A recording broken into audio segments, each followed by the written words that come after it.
Yeah, sure. Let's go for it. Okay, so welcome to this installment of the Interdisciplinary Research Seminar here at the Hong Kong Institute for the Humanities and Social Sciences at the University of Hong Kong. I'm Ghassan Moazin, and I am the convener of the seminar series.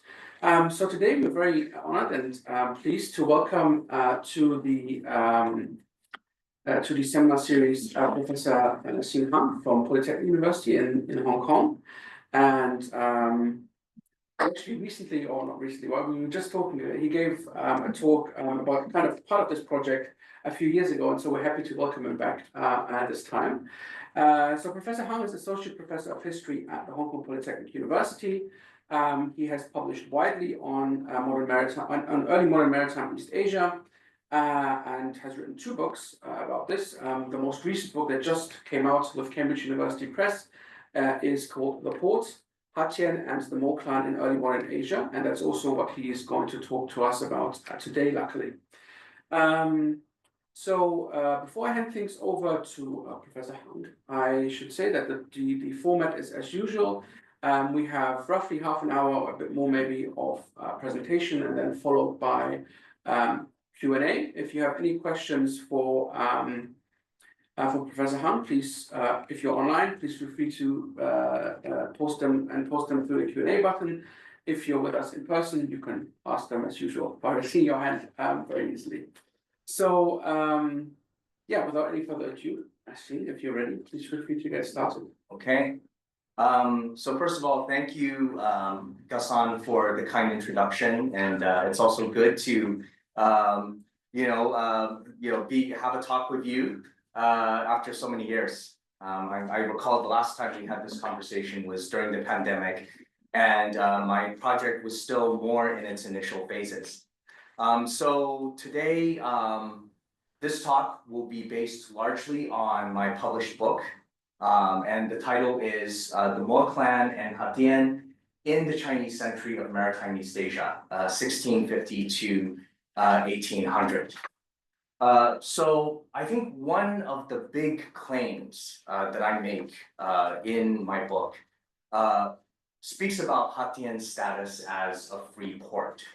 And what do I mean by free port? So I've given the following definitions, not being an expert in finance or business, but what I would say that some of the characteristics of free ports involve lack of duties, so duty-free, or very low duties. And so this actually facilitates the flow of products and trade in and out of these ports.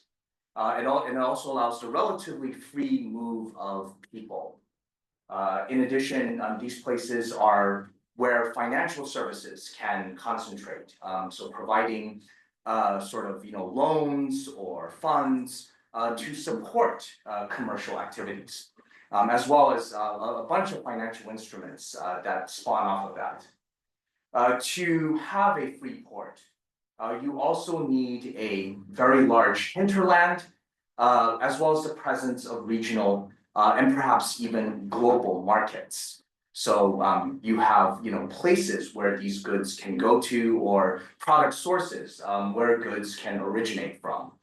And oftentimes these hinterlands and regional and global markets have inefficiencies built in them. So in other words, relying on direct trade between certain places, it might be, there might be difficulties. There might be political barriers. There might be bans on trade. So there's certain obstructions that necessitate the need for an arrangement like a duty-free port. And so in Asia, you can argue that today's free ports par excellence are Singapore and Hong Kong. And we largely think that the presence of these free ports was because of European, in particular, British imperial penetration. So these free ports serving as very crucial nodes in the formation of British Empire.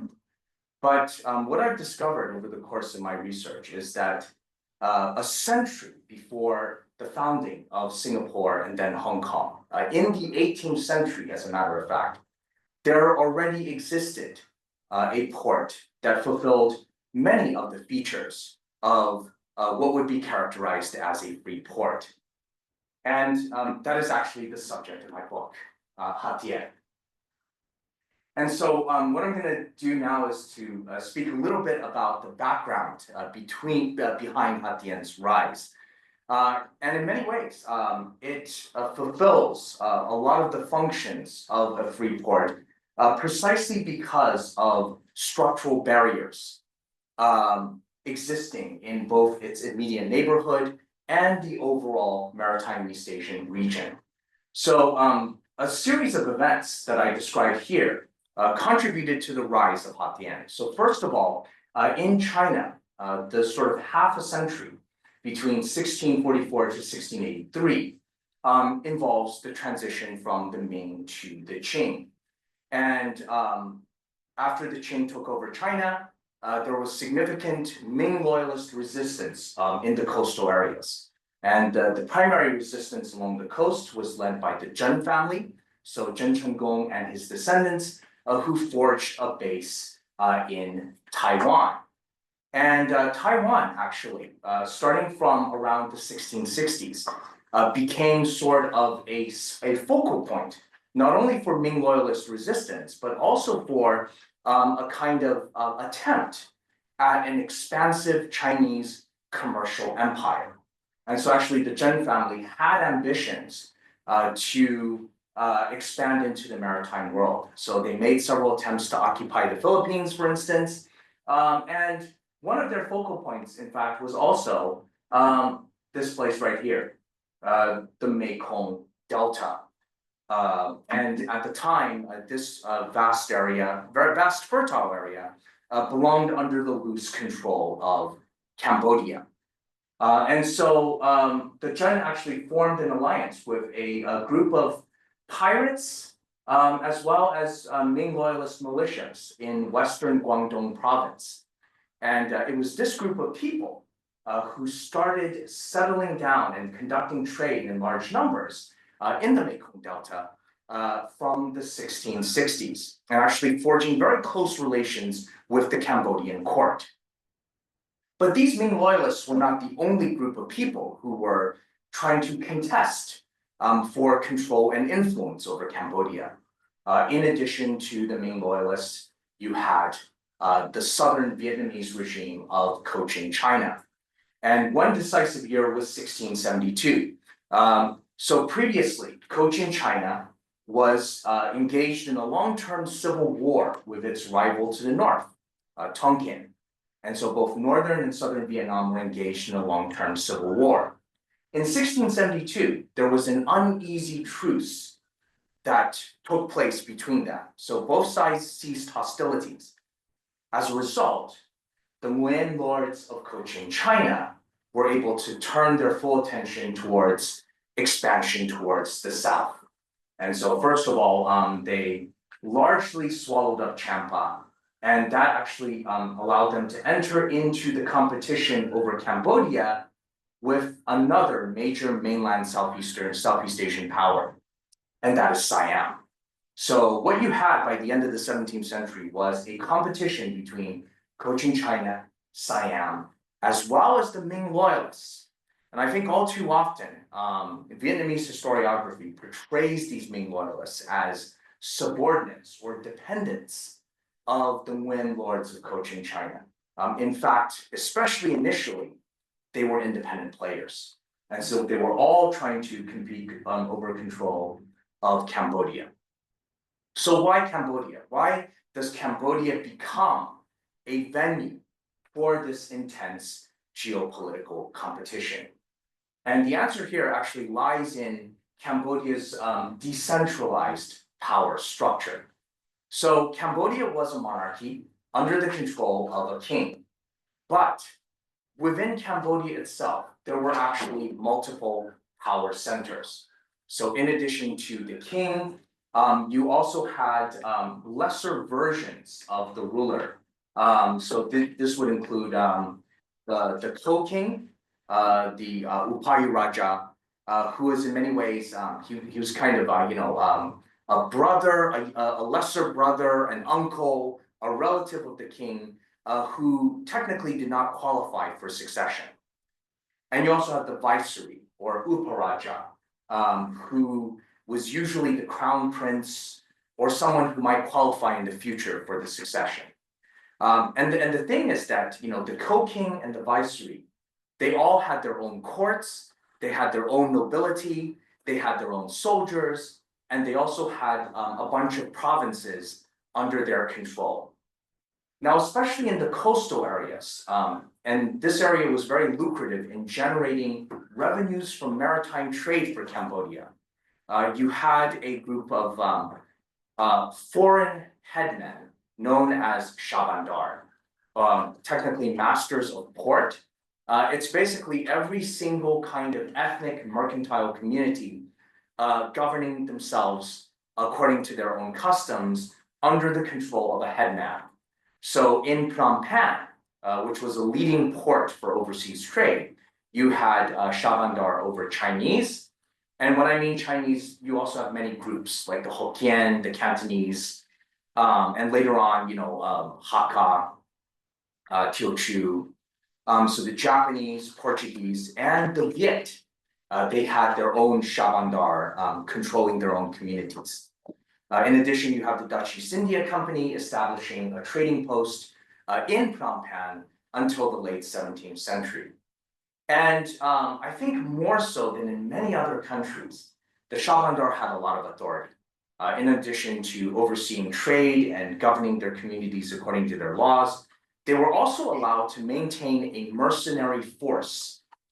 So you can imagine the situation in Cambodia, especially if political upheaval occurs. And this occurred very often during the 17th to the 18th century, especially in regards to the issue of succession. So, if a king dies, for instance, then you might have Shabandar, you might have the co-king aligning with Siam, you might have the viceroy aligning with Cochin China, and each individual basically, having the power backing it to fight for the succession. So this is the situation in Cambodia. Okay, so having said all of that, I introduce to you Mojo or Maku. And he was basically originated in Western Guangdong. I argue that he had some kind of connection to the Zheng regime, although at the current moment there's still more evidence. I still need to find more evidence about that. But eventually he ended up in Cambodia, in Phnom Penh. He became not only the Shabandar of the Cantonese community there, he also gained the trust of the Cambodian king, eventually to become the leader of all of the foreign mercantile communities in Cambodia at the time. And he also promised to fight the pirates who were very active in the Gulf of Siam region. And in exchange for his promise to fight pirates, the Cambodian king granted him some land in near what is today Ha Tien. And so he was able to rule over that place as basically an independent fiefdom. And to seek more security from Cambodia, to make sure that the Cambodian king would not take his land back from him, he paid vassalage to the Cochin Chinese ruler in Hue. And this was the early 18th century.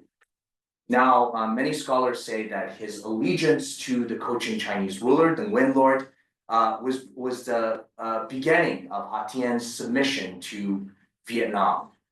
This is true to a certain extent, but I would also argue that the Moi never cut off their ties with Cambodia. Actually, the ties of subordination to Cambodia actually remained. And I'll explain that in a bit. So under Mojo, Ha Tien eventually became an entrepot in Maritime Asia. So now I think we want to talk a little bit about how did it become an entrepot.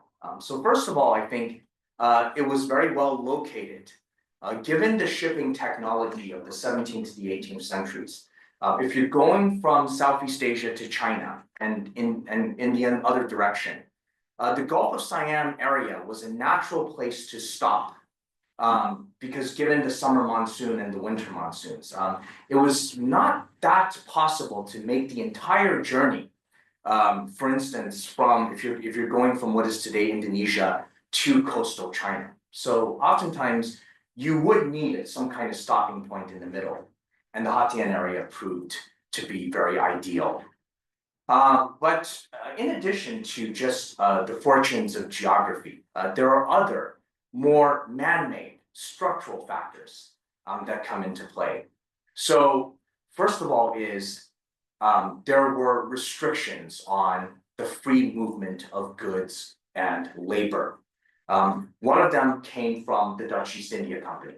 The Dutch East India Company essentially entered into contracts with different rulers in island Southeast Asia, in the Malay Peninsula and the Indonesian archipelago, and basically using these trading contracts to create a maritime monopoly.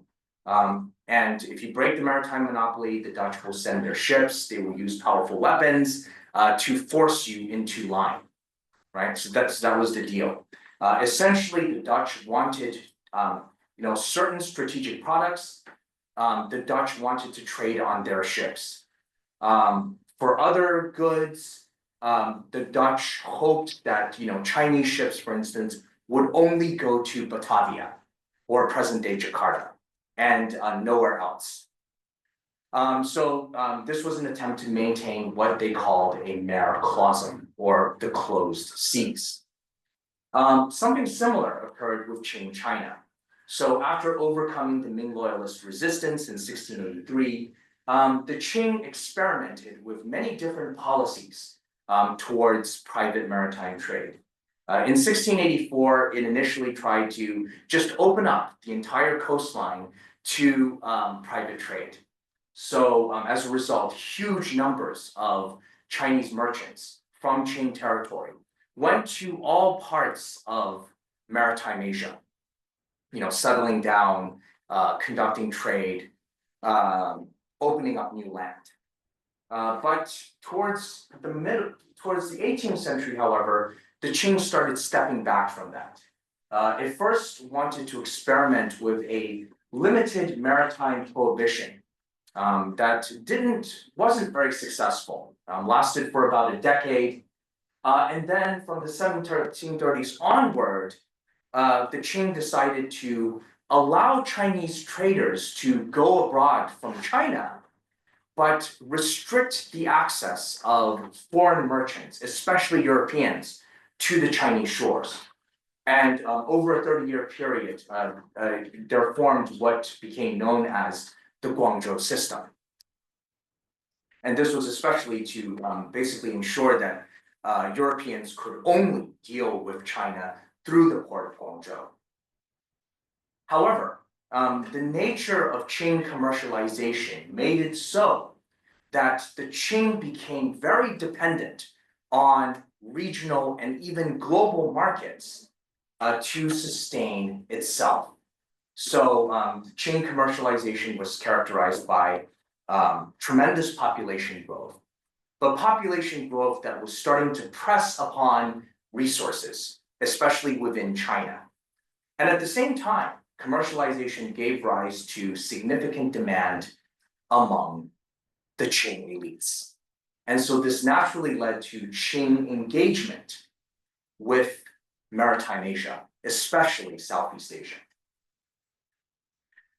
So all of these were factors in Hatian's emergence, right? So, you had Qing demand for products from Southeast Asia, you had restrictive Qing and Dutch policies.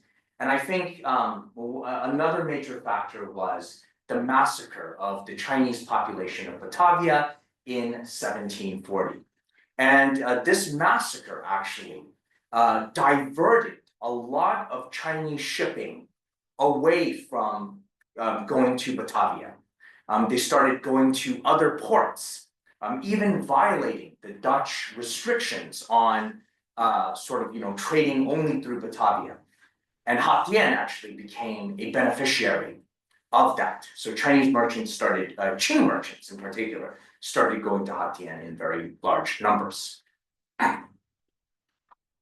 And then we also have to, besides these structural factors, we must also acknowledge the sort of capable leadership of Mo Zhou's son and successor, Mo Tianzi, or Ma Tiantu, who reigned Hatian from 1735 all the way until the late 1770s.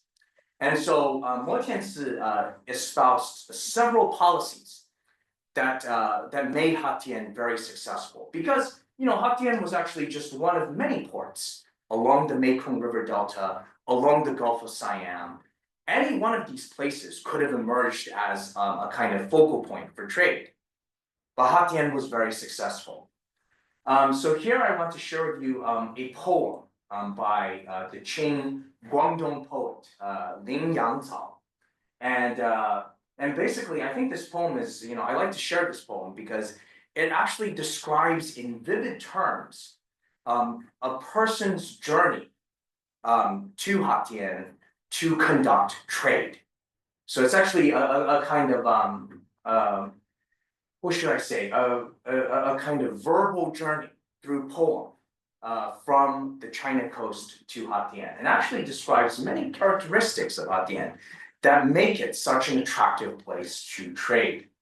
So this is a poem by actually by Tan Xiang, and so he was a Qing gentry, and he actually he was writing this poem to send off a merchant named Chen Zhikai to Hatian. And so Chen Zhikai was actually a very accomplished poet as well, and he participated in many of the poetry societies in Guangzhou. And so the beginning verses has him leaving Guangzhou and parting ways with his friend Tan Xiang. And then there's a description of a solitary ship in the seas. So this description of loneliness. And then, I guess the poetic description of Chen Zhikai raising a glass of wine to toast his friend from afar. And then the second half of the poem, the tone shifts towards his excitement at going to Hatian. So here, Zhuchen means the city of bamboo. This is actually a nickname for Hatian. And basically it describes Hatian as a place where the treasures, the riches, pile up like layers of smoke. So there's a lot of money to be made. And then the next line, the silver market. Flowers are blooming in the silver market.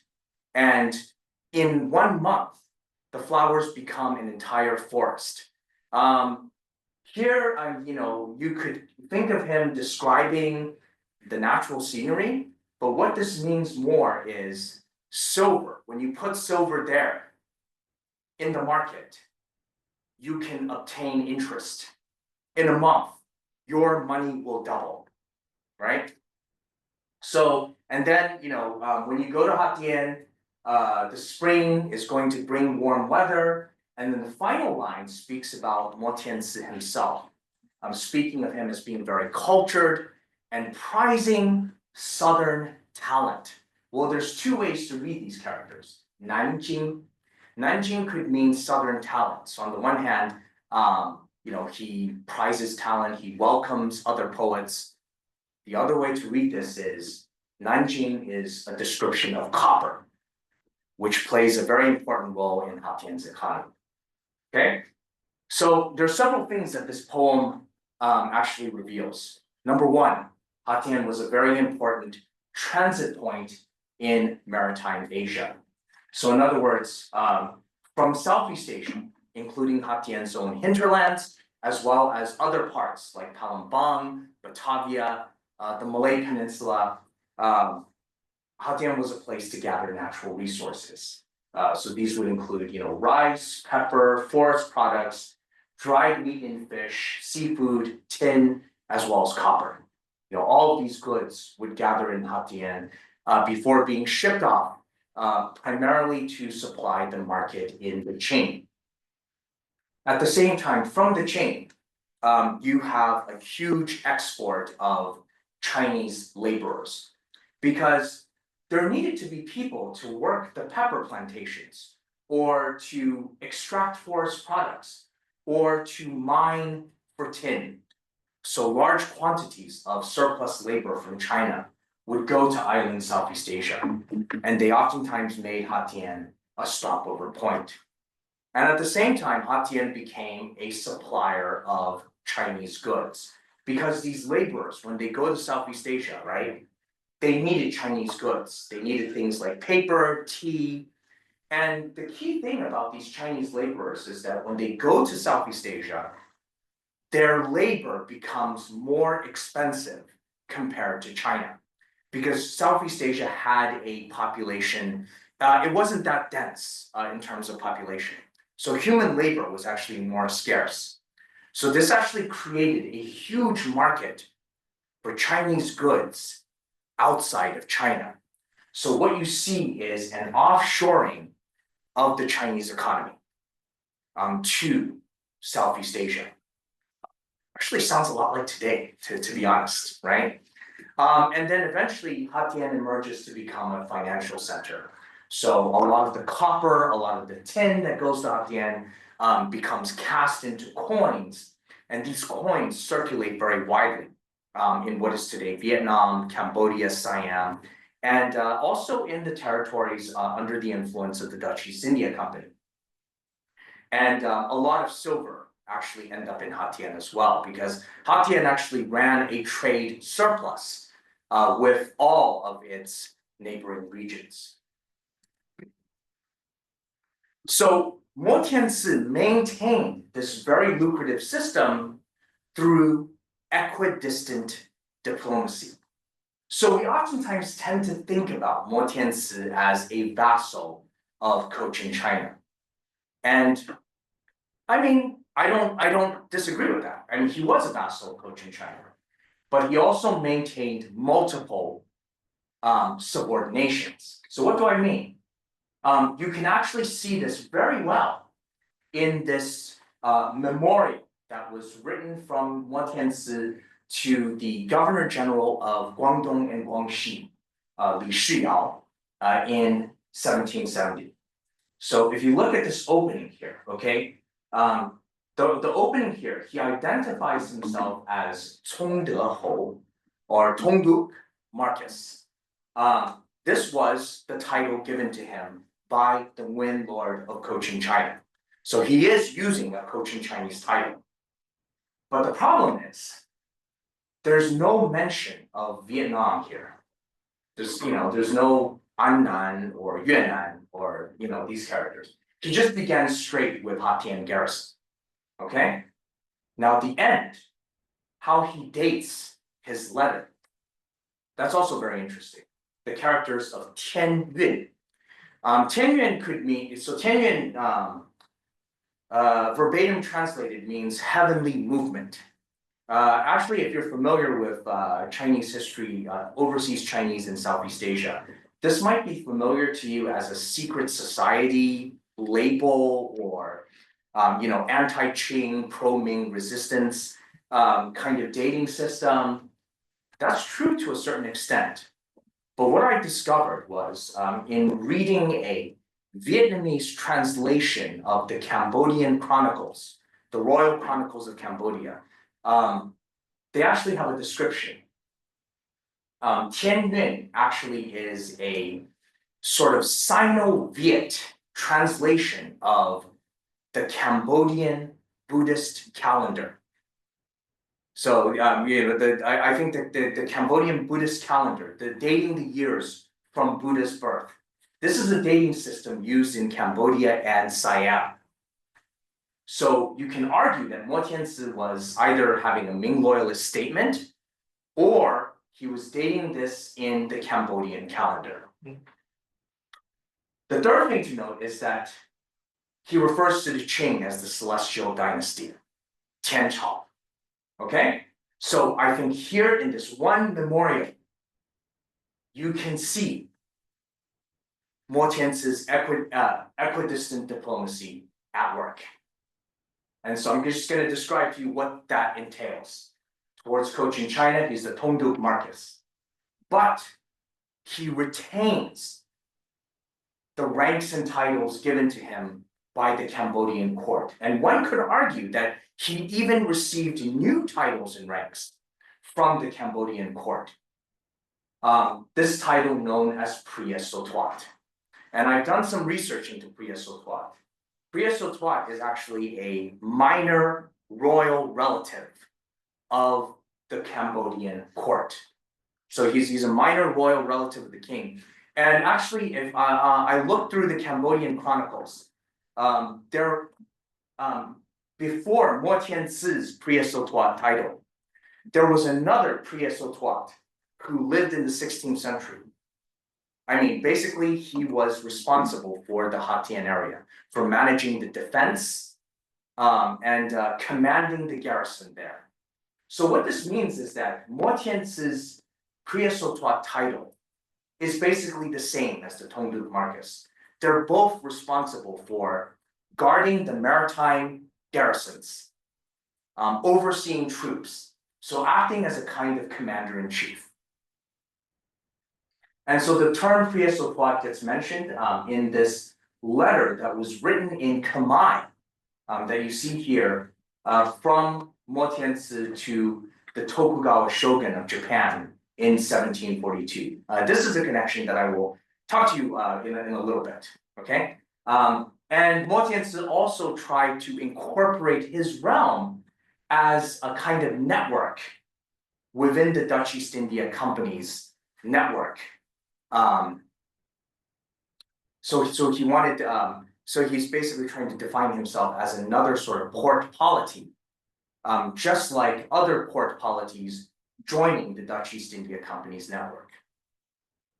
Okay, so in 1757, Mo Tianzi actually engaged in a territorial expansion that brought Hatian's borders to include huge parts of the hinterlands of the Mekong Delta and the Cambodian coastline.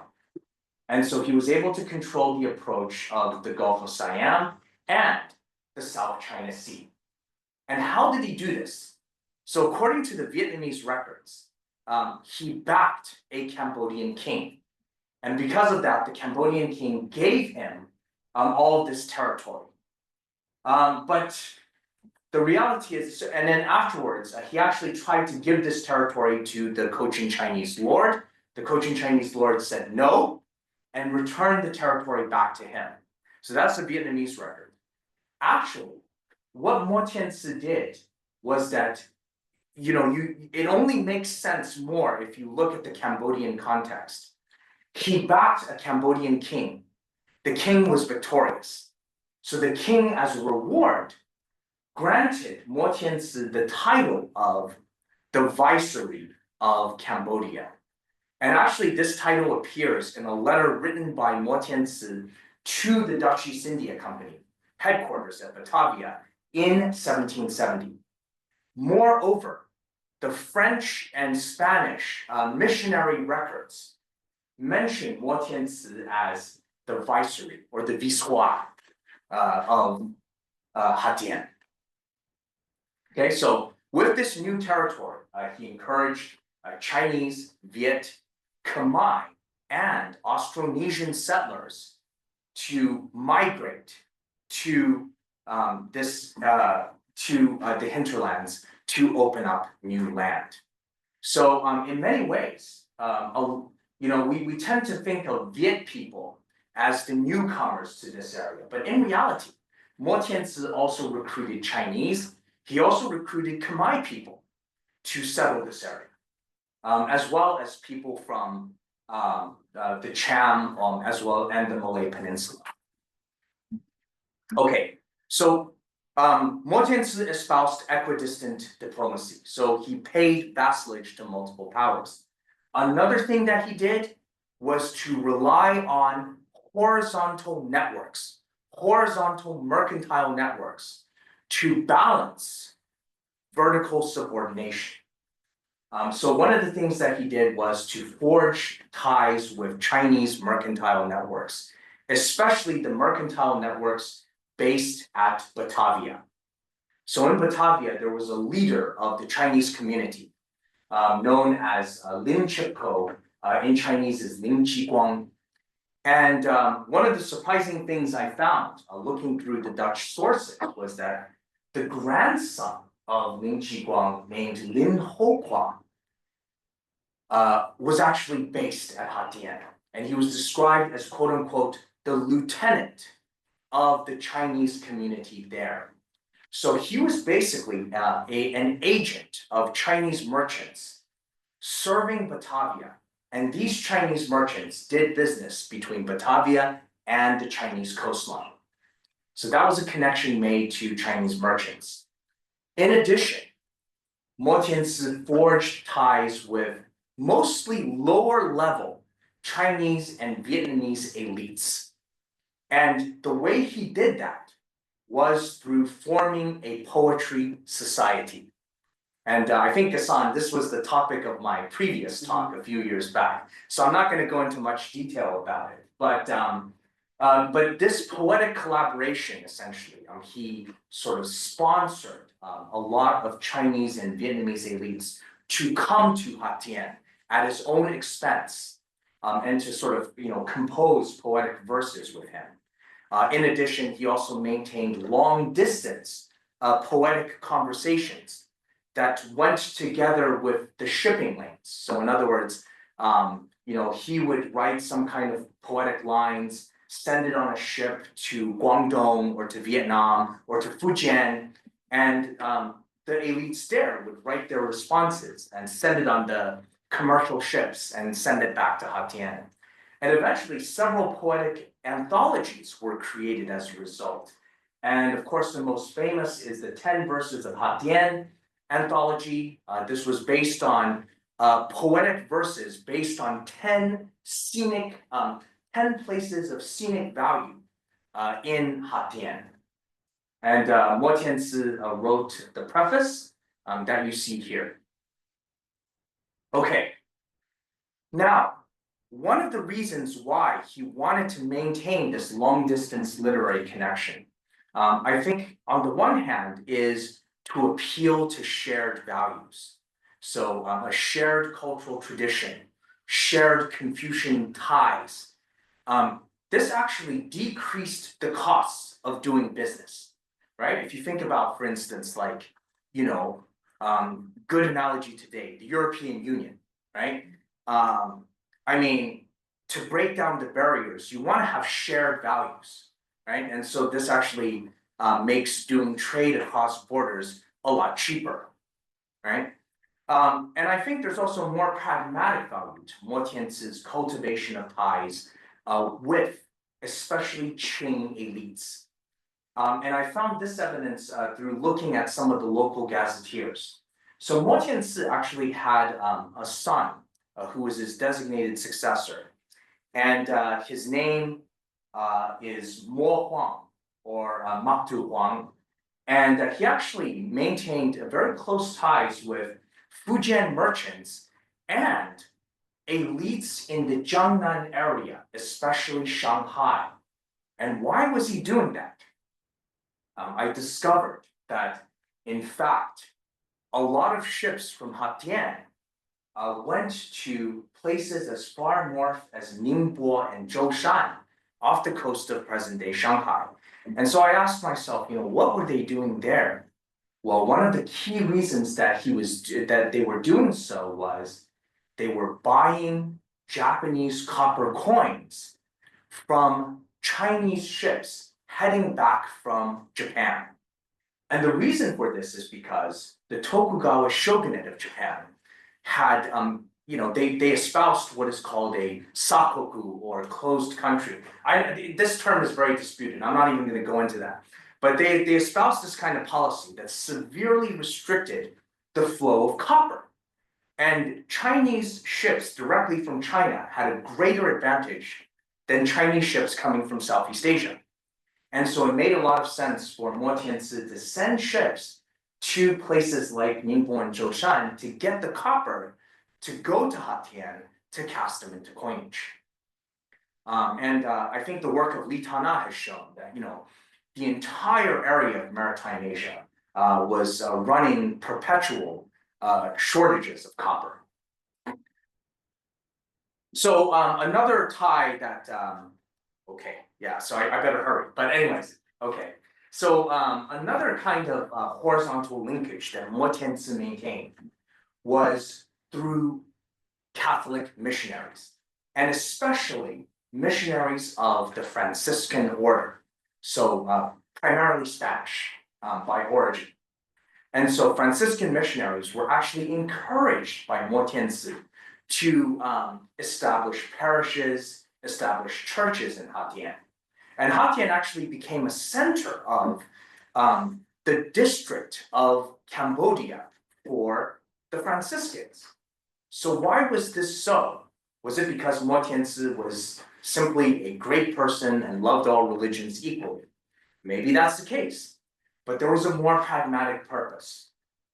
The missionaries enjoyed a lot of success with Viet converts. So they converted a lot of Viet people to Catholicism. And Mo Tianzi wanted to populate his hinterlands with lots of immigrants, so as to open up land, extract natural resources, and to sell them abroad for a profit. And so the Franciscans they were a very low cost and high skilled source for migrant recruitment. So the Franciscans were able to bring in large numbers of Viet to the western part of the Mekong Delta. And what's more, the church was not just a church. They also provided skills such as establishing schools for basic education, maintaining hospitals. Many of the Franciscans had significant skills in surgery, for instance. And Mo Tianzi benefited from this as well, because he could send his wounded soldiers to the Franciscan missionaries to perform surgical operations. So they were very much welcomed. And the migrants proved to be very valuable for Mo Tianzi, because besides going into the hinterlands, opening up new lands, they also were able to cultivate rice. And rice was a grain that China was more and more demanding as you get into the late 18th to the 19th centuries. And so the city of Can Tho, one of the largest cities in Vietnam today, was actually opened up by Mo Tianzi because there's a bunch of complex reasons, but one of the key reasons was because it was very close to the most fertile rice production zones in the Mekong Delta. And it was easy, it was closer to the South China Sea to be able to ship the rice to China. And so this is a small creek known as the Tam Tuong. Basically this Tam Tuong is the Vietnamese for staff officer. And staff officer refers to Mo Tianzi's son, not Mo Huang, but I think Mo Rong, who basically administered Can Tho. And actually, even before Can Tho became a base for Mo Tianzi, it was a site where Franciscan missionaries started recruiting lots and lots of Viet settlers. Actually, the first mention of Can Tho actually comes from the Franciscan narratives. So naturally then, so I'm about to wrap up, but naturally, Mo Tianzi espoused religious toleration at a time where Catholics were being suppressed everywhere in Maritime Asia, Japan, China, including Cochin China, under the Marshal King or the Vu Vuong, who outright banned Catholicism. But Mo Tianzi directly violated this prescription of Catholicism. And in fact, when the Franciscan missionaries were very, very nervous about possible a ban on Catholicism in Hatian, following the orders of the Cochin Chinese ruler, Mo Tianzi's sister actually reassured the missionaries. And basically, this is a French translation of the Spanish. Essentially, what she is saying is the order of the king, the order of the martial king, cannot take place in Hatian because this city is a free port. And so what I mentioned about free trade, free port, I'm not just making this up. There is concrete evidence. Mo Tianzi's own sister mentioned this, right? And so I want to also show you this exhibit here. This is a map submitted by Mo Tianzi to the Liangguang Governor General in 1770. And this is a really, really interesting map, which forms the cover of my book, by the way. Because this map actually, number one, it portrays a view of Asia from a maritime perspective. And then secondly, it portrays a view of Asia from Mo Tianzi's perspective, which I would argue is a non-state perspective. So actually, if you look at this map, first of all, Hatian and the area that it claims along the Cambodian coastline, or even to the Siamese coastline, because Chantaburi is actually in Thailand today. This area is marked off in a different color. It's in a kind of light pink compared to the rest of the region, right? And also, Champa gets labeled. Cochin China is called the Kingdom of Annam, but there's also Tonkin. So Hatian is treating itself as really a kind of independent entity. But I would also argue that Hatian did not see itself as an independent state in the modern sense of the word. I would argue that Hatian was more wanting to maintain a separate existence as a business, a non-state, decentralized business entity that prospered off of its horizontal connections because that was its livelihood. So Mo Tianzi did not want to become the ruler of an independent state, but rather to be someone who would be between states. And this is actually not strange. If you look at the 18th century in maritime East Asia, I mean, heck, you could argue that the Dutch East India Company was a very similar organization in that kind of regard, right? I mean, they had territory, they even colonized, but they're not necessarily like a sovereign kind of state. Of course, you could call the Netherlands so, but the Dutch East India Company wasn't exactly such. And so this is why I say that this is a very interesting kind of non-state view of the entire region. And so finally, I conclude. I'm just gonna put this story to a very quick end. The decline of Hatian. I would say that there are several factors. One huge factor involves the sort of growing advantage of Western weaponry. And we actually see this if you look at the Dutch archives in many of the letters of the 1770s. Many of the rulers of Southeast Asia, including Mo Tianzi himself, they were writing to the Dutch East India Company to gain access to weapons. They were buying weapons from the Dutch. And as a result, both the Tay Son, which emerged in Vietnam against the Nguyen lords in Tonkin, and eventually unified all of Vietnam, and Thaksin, who emerged in Thailand and eventually united all of Siam. Much of their victory depended upon access to Western weapons. And as a result, their access to Western weapons made them triumphant. Mo Tianzi in the end had no choice but to become dependent on Thaksin. And in the end, because of personal disputes with Thaksin, he committed suicide in Bangkok in 1780. The story of how he ended up in Bangkok, that's an amazing story. We won't have time for that today. So in other words, Southeast Asian state building and consolidation, as well as European sea power, because not just the Dutch, the English later on coming in from India to the Straits of Malacca, their consolidation of maritime dominance would also put an end to Hatian's livelihood, which was dependent on very fluid boundaries between states and a sea that nobody really controlled.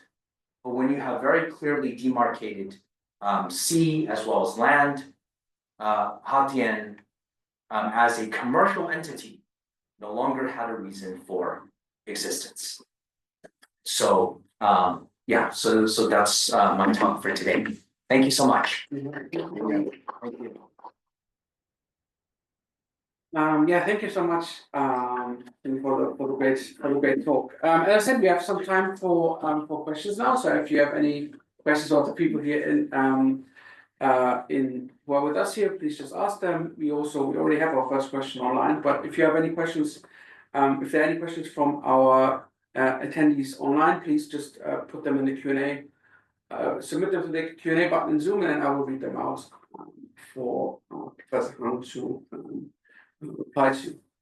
Maybe I can get us started off with one question I have. I was very fascinated by what you said about sort of finance and particularly when you led up with the poem and said that you could get a lot of interest from basically putting your silver into Hatian. So I was wondering whether you could talk a bit more about the financial system of Hatian, like what kind of financial institutions are we actually talking about? Can we think about things like proto banks maybe, or things like that? I don't know how much we know about that, but that was just something that struck out to me. That it seems to be that poem, it seems to almost say that Hatian is a place for investment basically. And given that you have the analogy to free ports today, certainly in Hong Kong, the financial system is always a big part of free port basically. Yeah, thank you. That's a great question, Gassan. And unfortunately, we don't have that much information about how the financial system operates in particular in Hatian. But there are several kinds of tidbits of evidence. I think one of them, Lee Tana and Paul Van Dyke have done some work on it. They see Hatian as a place where there is a concentration of metalsmiths who are able to cast a lot of these coins, a lot of the copper into coins. I would add to that, excuse me, I would add to that, according to the Spanish Franciscan records, how Hatian became an important place for copper coinage, there was also Portuguese involvement as well. Because the Portuguese had a lot of experience in finance, especially during their early days of colonization, with the Estado da India, and with all that. So, according to the Franciscan records, Portuguese blacksmiths living in Phnom Penh played a very crucial role in helping Mo Zhou set up a mint to be able to cast all of these coinage. So I think that's one piece of evidence there. Another piece of evidence probably can be found in the poem itself, right? The two characters Ying Shi. And so, Ying Shi implies that there is some kind of silver market or some kind of proto bank, right? Where people could store their silver. And this is not surprising because Hatian was one of the places where the home merchants of Canton, it was actually a prime destination for them to acquire a lot of the natural resources of Southeast Asia. And I mentioned that Hatian actually ran a surplus with China. So running a surplus means that a lot of the silver that accumulated in China, part of that diverted to Hatian. And so that was able to be a concentration point for silver. During the 1760s, Siam fell into disorder because Myanmar, right, Burma, actually invaded Siam. So this actually caused a lot of war and chaos in Siam. And the natural result of that was there was a capital flight from Siam. Lots of silver, Thai silver baht, actually was spent, panic buying of rice and other goods. And so a lot of the silver from Siam actually ended up in Hatien as well. So you can see it, it becomes a very huge focal point for silver. And the other thing is that the legal tender currency in Hatien, one was copper coins, and the other was the Spanish peso. Yeah. That'd be interesting. Yeah, thank you. Oh yeah, please, if we have a question, yeah. Kiara. Thank you very much, Professor Han.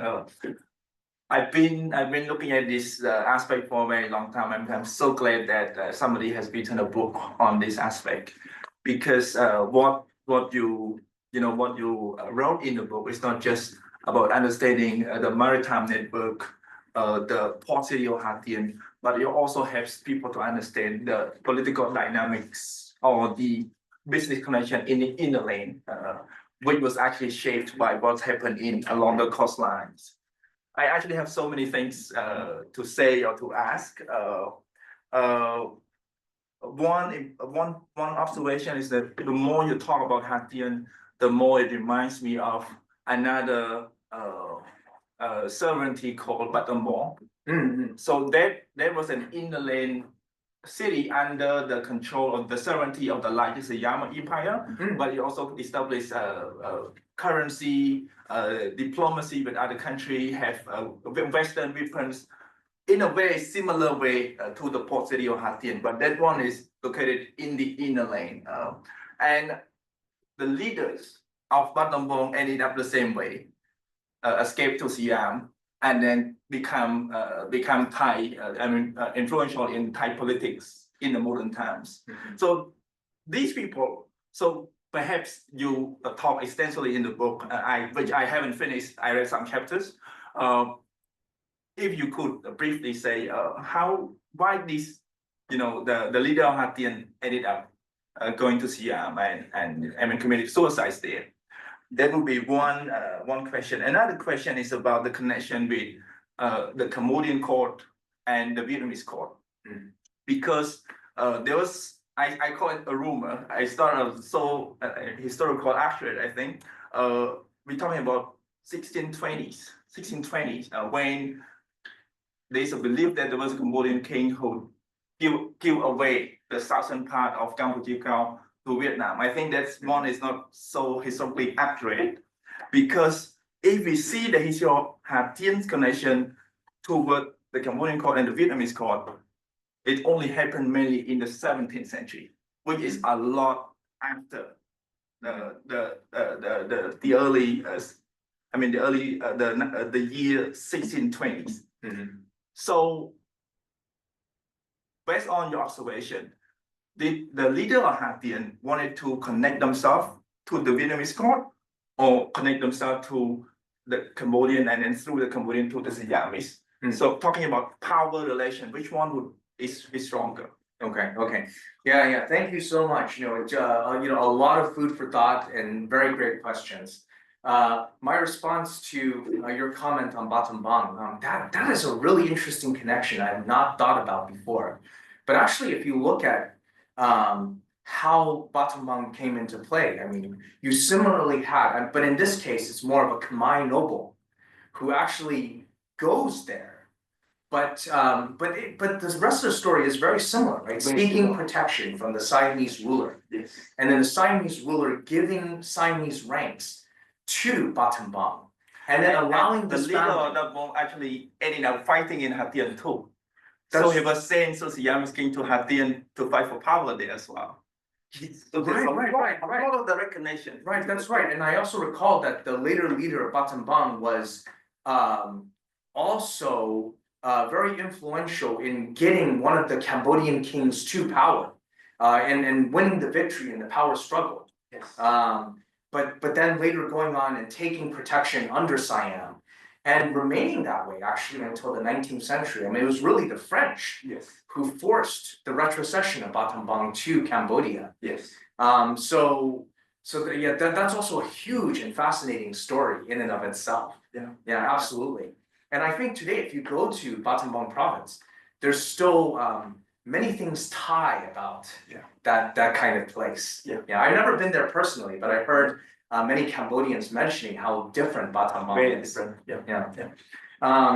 But then, in answer to the second part of your question, then, how Mo Tianzi sort of ended up in Siam, I think that's related to the second part of the question is how Hatien related to Cambodia as well as Vietnam.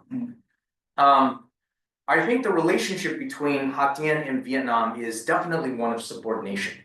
So it is real that Mo Tianzi subordinated himself to the Cochin Chinese ruler. There were set statutes about how much tribute to give to Hui. There was also from time to time, a Cochin Chinese envoy who would come to Hatien, mostly to extract tribute. I mean, there wasn't a lot of political interference, but they were mostly there to get tribute. But what I would say, the relationship between Hatien and Cambodia, on the surface, it was a dependency. But I would say in reality, it's more sort of Hatien influencing the Cambodian court. So for instance, Mo Tianzi was able to sort of determine who gets to sit on the Cambodian throne. And then essentially kind of pressuring the Cambodian king to grant Mo Tianzi ranks and titles. It's that kind of relationship. But at the same time, Cambodia is subordinate to Siam. And I think one of the things that I took away from my research is that oftentimes historical works, they talk about a certain Cambodian king as being either pro-Cochin China or pro-Siam. But when I read it, I realized that that's really not the case. What the Cambodian kings are trying to do mostly is they're trying to serve two masters. Sometimes they bend towards one master a little more. Sometimes they try to play one against the other. So in other words, the Cambodian king has a lot of agency. You cannot write them off as mere pawns of Cochin China or Siam. But anyways, so what Mo Tianzi did was, through the Cambodian king, he pays tribute to Siam. So there emerged a very weird situation where Hatien pays a small tribute to Cambodia, Cambodia pays tribute to Siam, Hatien pays tribute to Siam. It's that relationship. And so, you know, the Qing, when you look at the documents from the Qing court, they basically write, you know, they write, you know, this kind of phrase. Hatien is a place in Annam, or referring to Cochin China, right, southern Vietnam. So Hatien is a place in Annam. It's right next to Siam. It pays tribute to both Annam and Siam. That's the Qing description. So I hope that answers your question. For sure. Thank you. We have a question from our colleague John Wong online. Well, first says, hi Xing, great talk. I wish I could have joined you in May Hall in person. Regarding I think that's the mosque, right? The mosque ties to Qing China. What are the key points of contact?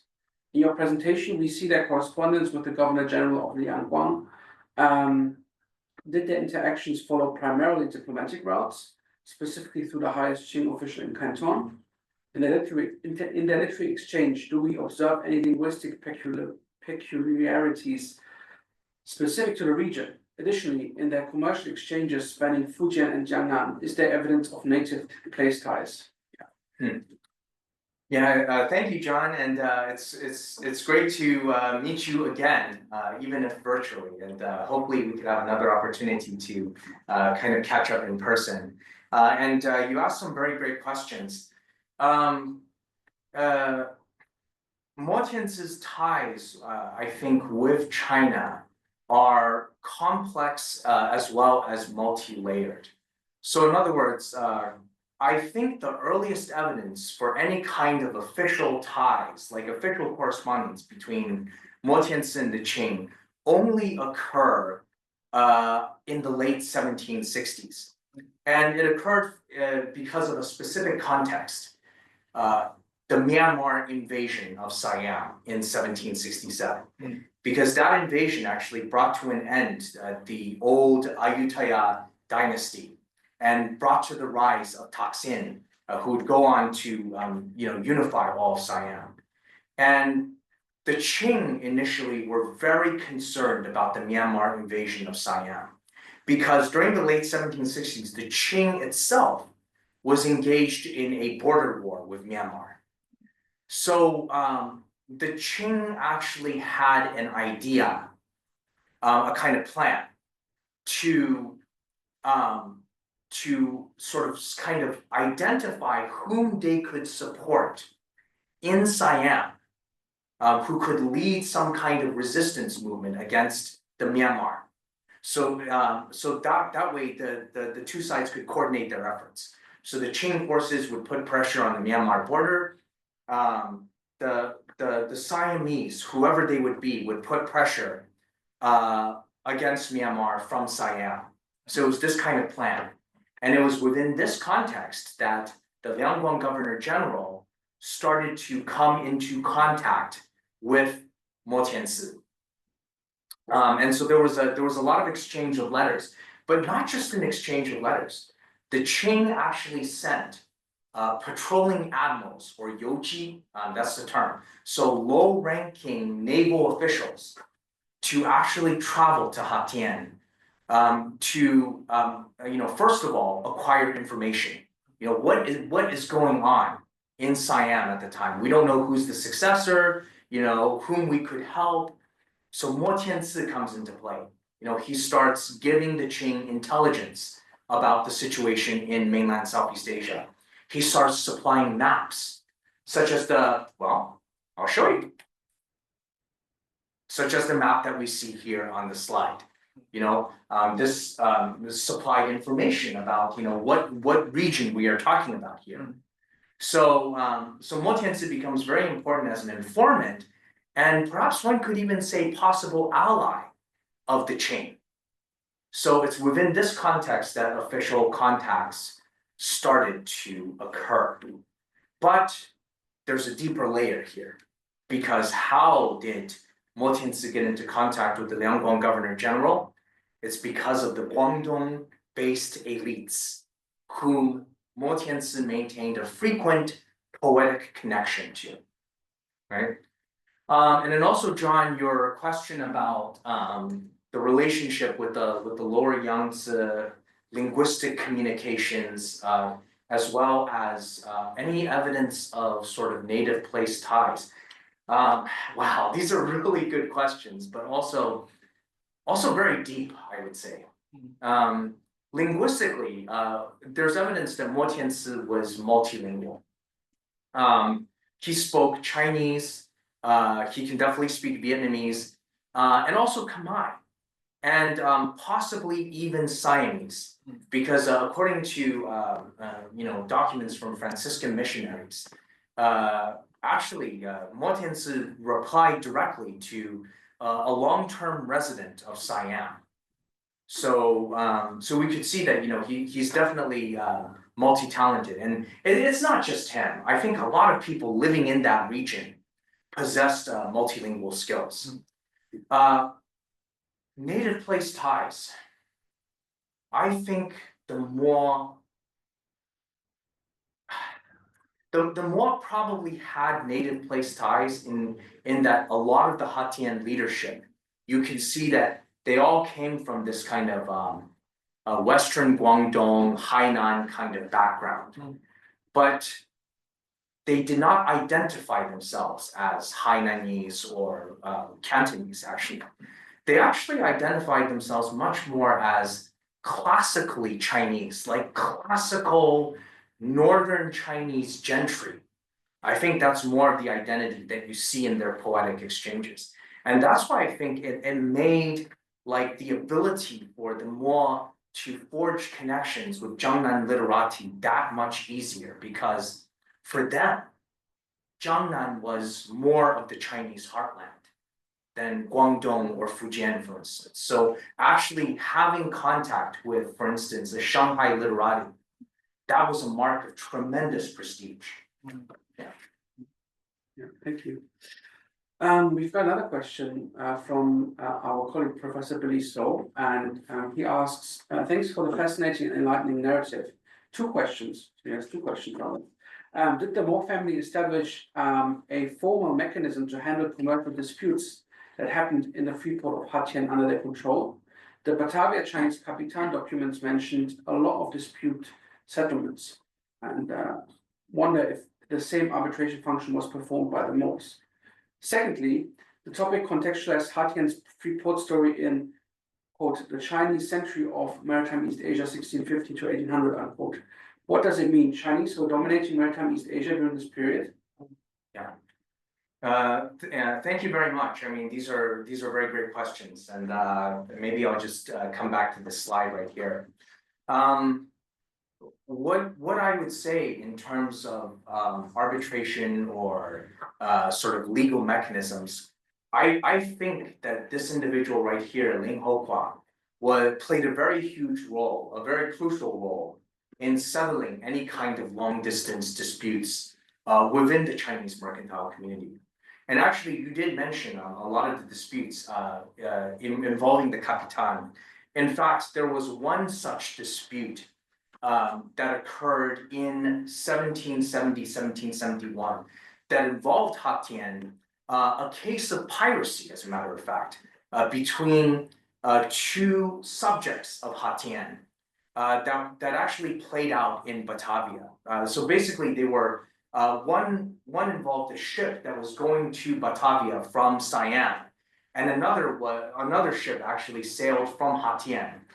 Both of the captains were natives of Hatien, but basically one captain accused the other of committing piracy. And I think because that ship was on its way to Batavia and had already ended up in Batavia, Mo Tianzi wrote a letter to the Governor General, the Dutch East India Company, requesting him to try the case in Batavia among the Chinese community. And it seemed like there was a very mature mechanism that this case that was preserved in the Dutch records, that was not the first time that something similar was tried. So in other words, Mo Tianzi had two officials in Hatien interrogate some of the ship captains, write down their testimony, send the ship captains in testimony to Batavia, and then all of the litigants would then have an interview with not the Capitan, but I think the lieutenants of the Capitan.